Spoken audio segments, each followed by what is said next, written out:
Don't be offended if you're a doctor and you prescribe HGH and testosterone and have no true board certification and I said something negative about you. I apologize. I just think that hormones are very, very difficult to balance, and I would be scared if someone touched my hormones who didn't have a board certification or training. Just my hot take.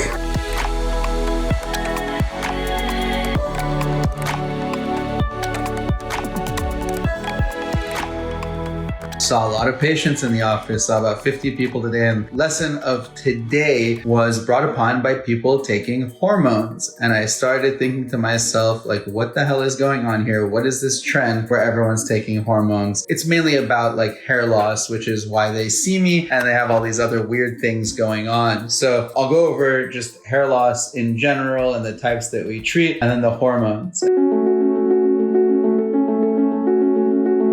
So I have these guys coming in the office and they say, I don't know what's going on. I'm 40 something years old and I just started losing hair. And they live in LA and they look reasonably fit. And I ask, did you start taking HGH or testosterone? And they say, yes, I did. And they tell me, and I say, well, who prescribed this to you? Was it an endocrinologist or was it a quack? And they say, what do you mean? It was my doctor. I'm like, was it an endocrinologist or was it a quack? And they say, well, it was my doctor. And I said, is your doctor a board certified endocrinologist? And they said no. And I'm like, so why would you let another doctor prescribe you human growth hormone, testosterone, and all this stuff? I go, it's hard enough for anybody to control their regular hormonal changes as they go through life. Why would you let someone who's not board certified mess with it when the board certified guys can't even do it for most patients within like 3 months? It's very, very difficult. So in this case, the patient started taking testosterone, human growth hormone, felt better, but started losing hair. The problem with this is the hair loss was a surprise to him. He wasn't notified about this. Goes back to the clinic, says, what do I do? They give him finasteride and dutasteride. So these are 5-alpha reductase inhibitors, which means they block the conversion of testosterone to DHT, which means the doctor is giving them testosterone as a supplement and then blocks the testosterone. Okay.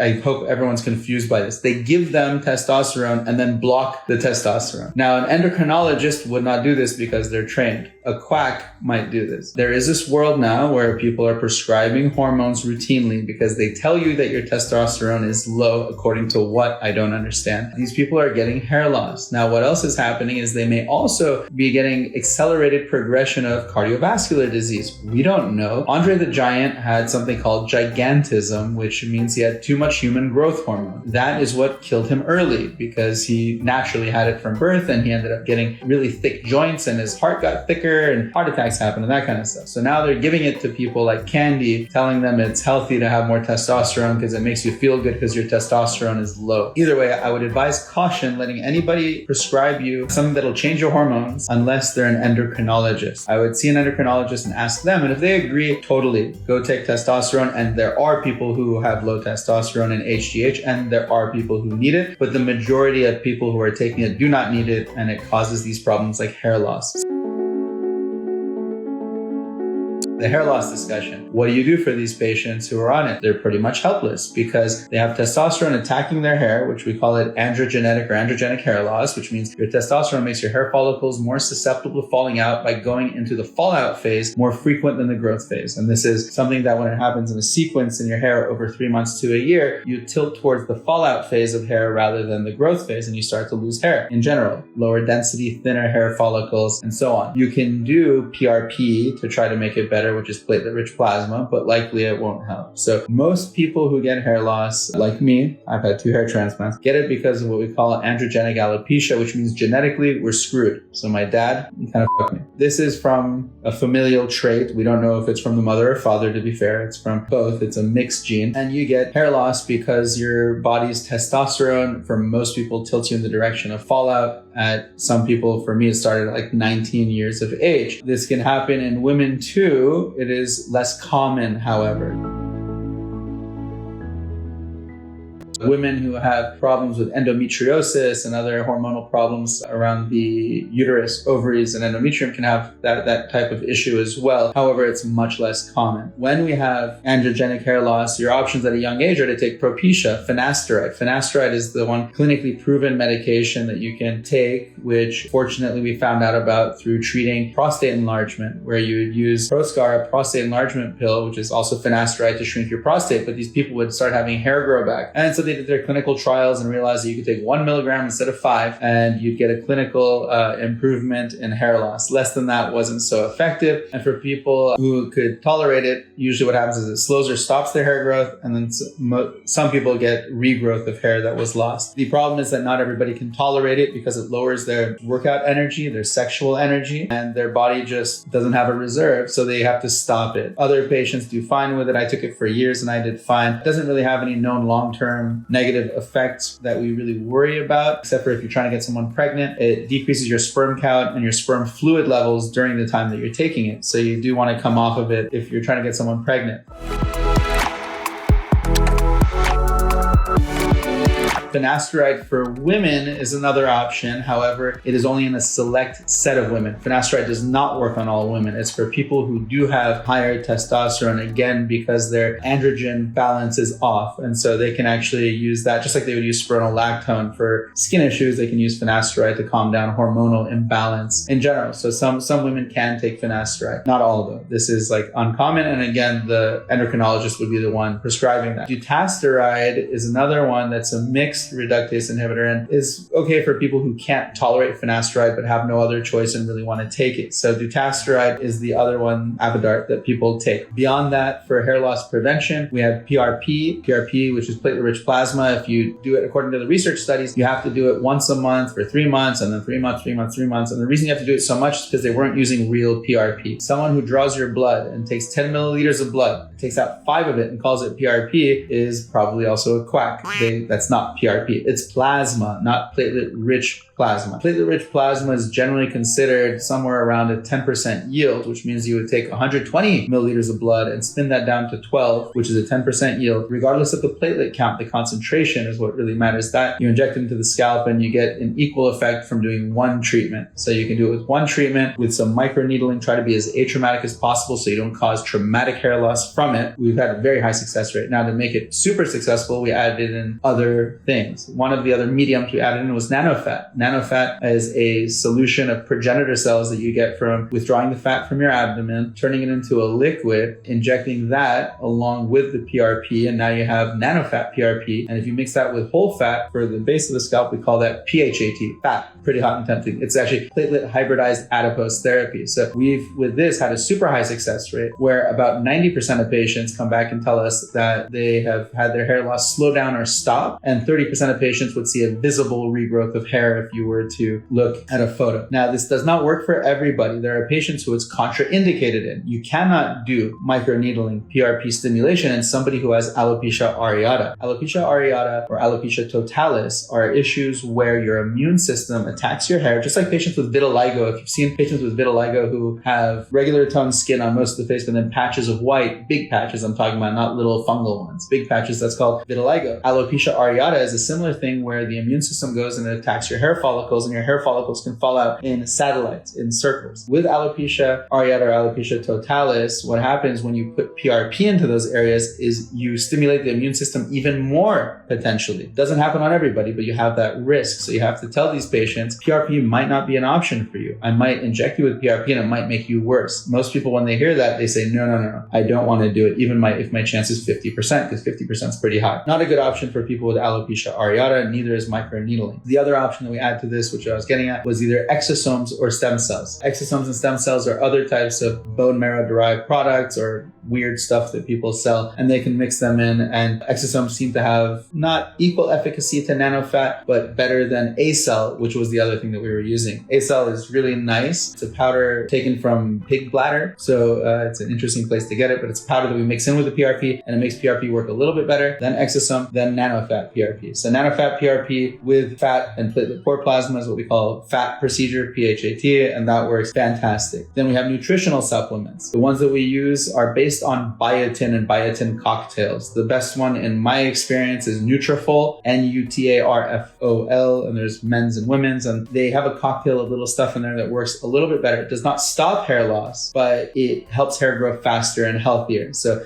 like you've heard people say like, oh, her hair was like a horse's mane. It's like that. So the hair is like healthier, thicker, bolder, and it looks nicer. So we love Nutrafol for that. Viviscal is the other one that's very popular. I don't know why they have a doctor's version and a patient's version. It makes no sense to me except for like marketing, but Nutrafol is available everywhere and it's really, really nice. The next step in this kind of stuff becomes hair transplantation. Hair transplantation, there are different ways to do it. There's FUE, which is follicular unit extraction, and FUT, which is the transplant where you actually go cut out a strip of hair. Now, the kind that I had was extraction. Extraction means you shave the sides and the back short, you pluck out hairs one by one, and then you pop them into the top. Versus the old way we used to do it was flaps of skin that you pull over, or punch grafts, which are bigger grafts that you put in because we thought the skin needed to survive. We realized, no, you just got to take the follicular unit, which is anywhere from 1 to 4 hairs, and you can actually pluck those out and then put them back in, and it works fantastic. Those hairs are a little bit finer than the FUT, which is the strip technique where you cut out a strip of hair and then you can get units out of that. The reason they're finer is because you can get them from here, from there, from there, from there, and you can pick the finer hairs which occur on the bottom of the scalp there, and you can put them on the frontal hairline where you want finer hairs. If you put coarse hairs on the frontal hairline, it looks like pubic hair, and it looks thick. It doesn't look like it sits so well, and you can't do this temporal region so well because the skin is different. This isn't scalp, this is temporal skin. This is scalp skin, it's thick. So over here you can graft easily, here you can graft easily, here you can't graft so well because it's thin and it looks like pubic hair there. So the thinner hairs are better, and you can actually even grab nape hairs. Nape is, so if you go back to the scalp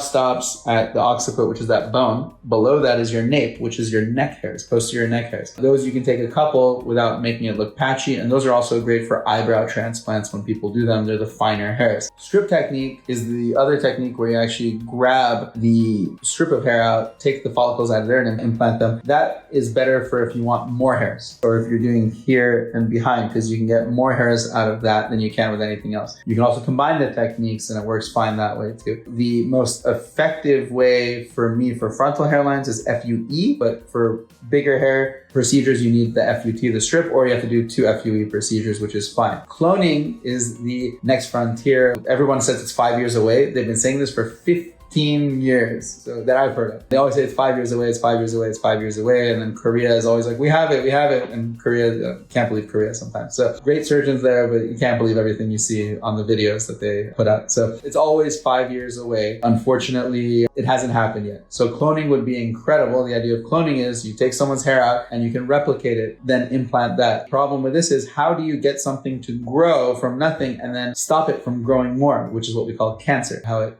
can replicate, how it can survive, and how it will stop growing when you want it to. So that's the trouble with cloning, and who knows when we're going to figure that out. For women, it's a little more complex. Women, I always advise they go through a different process than men. So most women here, I sent to Jeanette Black. I say, you know what, let her see you. She's a dermatologist. She's got to see why you have hair loss, because in most cases for women, it's not strictly testosterone based. It could be from inflammation in the scalp. It could be genetic because their mom always had poor density in their scalp. It could be an immune issue. It could be from an estrogen issue. It could be from a thyroid issue. So you have to check your hormones and metabolism. You got to check both these things. If you ask these women who are going through hormonal and metabolic fluctuations with their thyroid hormone, ask one woman who's gone through menopause, who has had these hot flashes and gone through these hormonal cycles with their doctor, trying for years to get their hormone levels in sync. Ask them, if someone were to offer you HGH and testosterone and they're not an endocrinologist and it has the potential to do this to you and your hormonal fluctuations, would you take it? And their answer to you would likely be, no, I'm not psychotic. However, this is the world we live in and everybody is doing HGH and testosterone and whatever. An endocrinologist would probably tell you, hey buddy, I'm giving you testosterone. You're going to lose hair potentially because you have the familial trait, and I'm upping your testosterone. But they don't tell them this. Same thing happens in transgender. changes where a patient who is going from female to male starts to take testosterone, they will start to lose hair. And I've seen female to male transgender patients go completely bald within a matter of 1 year of taking the testosterone. It doesn't matter to them. They start growing facial hair, which is what they like. Their voice gets a little coarser, which is what they like. So they're getting the changes that they want. Unfortunately, they get the hair loss up top. Some of them have to do hair transplantation. Fortunately, the hair is on the side where anywhere you have muscle on your scalp, whether it's occipitalis or temporalis muscle, those areas have they're a little less sensitive to androgenetic or androgenic hair loss. They don't fall out as much when you have testosterone issues. And the last thing someone just brought up is minoxidil. Minoxidil is a nitric oxide-based medication. Minoxidil, Rogaine is the name that we know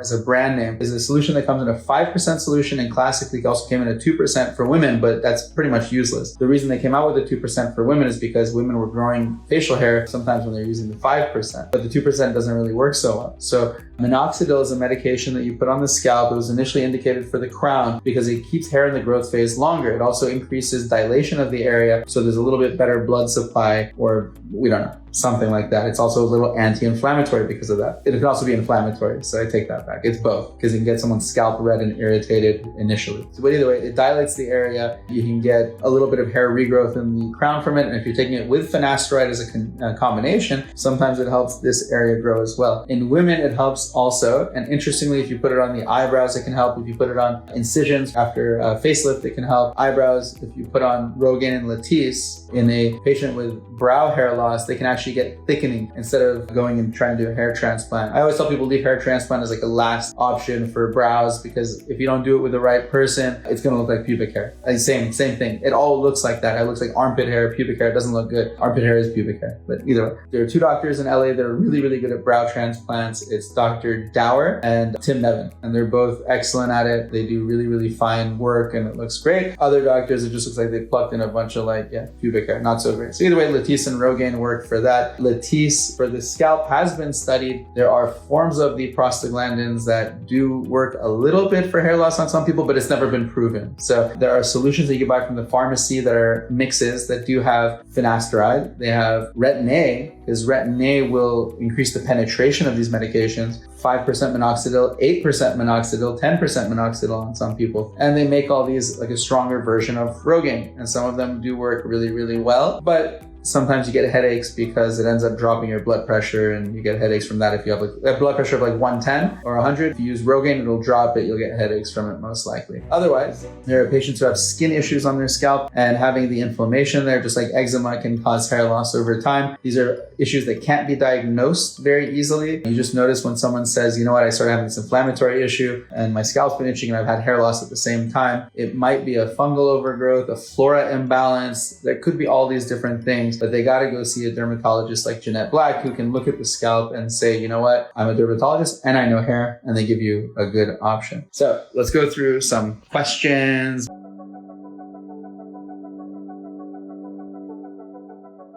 How often is nanofat injection needed? We do that about once a year. So the PRP, when you do it effectively, high concentration PRP with ACell, with exosome, or with nanofat, we do it about once a year. You can do it more than once a year, but once a year is when most people start to see the hair loss again. And the way we gauge our success is not always super scientific. Patients go home after the treatment, and about a month to 2 months, for about 2 weeks, they get shedding because you stressed out their hair. Hopefully you did it atraumatically because you don't want to lose too much hair. At 2 months, they come back and they say, you know what, my hair loss stopped. How do you know your hair loss stopped? Well, I used to have a bunch on my pillow. It's not there anymore. I used to have a bunch out in the shower. It's not happening anymore. Is that science? Is that evidence-based medicine? No, but 90% of patients will say this. That's enough for me. 30% of patients, I'll take their photo and they will have a visible change from before to after without other interventions. That change, I don't know how long it lasts, but the hair loss usually resumes at about a year, so you repeat it once a year. That's the way we do it. Other clinics do it differently. They have different methods, techniques. They all work differently. Best treatment for dandruff, I do not know, but I do know, but there's like a million different things that you can do. And we'll leave it at that. Okay, so I will post this in case anybody cares. And don't be offended if you're a doctor and you prescribe HGH and testosterone and have no true board certification. And I said something negative about you. I apologize. I just think that hormones are very, very difficult to balance. And I would be scared if someone touched my hormones who didn't have a board certification or training. There are internists who do tons of thyroid changes, but they know how hard it is and they will tell you too. So the internists are well trained and they don't generally do it. So it's usually a general practitioner who didn't go through training and then they go and they think nothing harmful can happen. So just my hot take. I never say that, but it is my hot take. Not evidence-based anything I said, so don't hold me to it.